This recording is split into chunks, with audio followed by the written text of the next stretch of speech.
കഴിഞ്ഞ ആഴ്ച എന്നെ കൊല്ലാൻ ശ്രമിച്ച വിവരം നിങ്ങളിൽ പലരും മാധ്യമങ്ങളിലൂടെ അറിഞ്ഞു കാണും.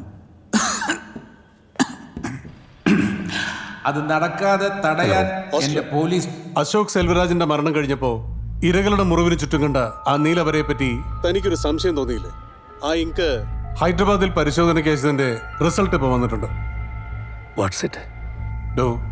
അതൊരു സാധാരണ ഇങ്കല്ല. It's methylene blue. അതിന്റെ കൂടെ അഗർ അഗർ എന്ന സബ്സ്റ്റൻസിന്റെ ട്രേസസും ഉണ്ട്. ബാക്ടീരിയ കൾച്ചർ ചെയ്യാൻ ഉപയോഗിക്കുന്ന ഒരു മീഡിയമാണ്.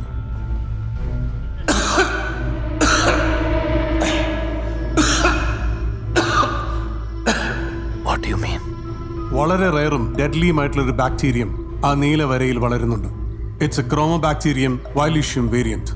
അതിന്റെ ഇൻക്യുബേഷൻ പീരീഡ് 7 ദിവസമാണ്. അവർക്കിതാ എന്റെ കയ്യിൽ ഒരു ചെറു പോറിൽ ഏൽപ്പിക്കാൻ മാത്രമേ കഴിഞ്ഞിട്ടുള്ളൂ. എന്റെ വിരമിക്കൽ മുദ്രകളുടെ കൂട്ടത്തിലെ മറ്റൊരു ബഹുമതിയായിട്ട് ഞാൻ ഇതിനെ കണക്കാക്കും. ഈ ബാക്ടീരിയം ശരീരത്തിൽ പ്രവേശിച്ചാൽ 7-ാം ദിവസം മാത്രമേ ലക്ഷണങ്ങൾ കണ്ടു തുടങ്ങൂ. പിന്നെ ഒന്നുകിൽ മയോകാർഡൈറ്റിസ് വന്ന് സഡൻ കാർഡിയക് അറസ്റ്റ്, ഡോക്ടർ സേവി Punnu,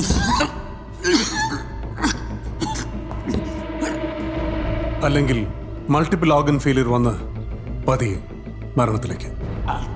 Is there any treatment? No, Osler. There is no cure or vaccine yet. ഇത് 100% മരണനിരക്കുള്ള ഒരു യുണീക് ബാക്ടീരിയയാണ്. ഒരു തവണ ശരീരത്തിൽ പ്രവേശിച്ചു കഴിഞ്ഞാൽ അത് വളരെ പെട്ടെന്ന് മൾട്ടിപ്ലൈ ചെയ്യും. ശരീരത്തിലെ ഓരോ അവയവങ്ങളെയായി നശിപ്പിക്കും. മരണം സുനിശ്ചിതം.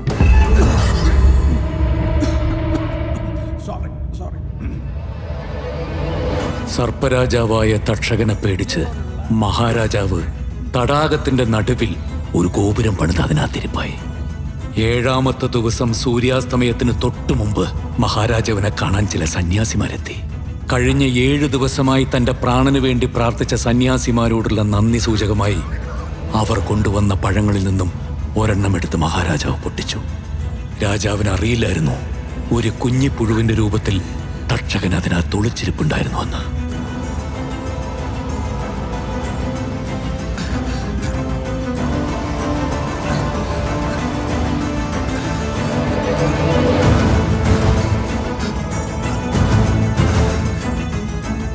ദൈവവും പർദീസയൊക്കെ എന്നേ കൈവിട്ടവരാണ് ഞാനും ഈ മിണ്ടാപ്രാണിയൊക്കെ.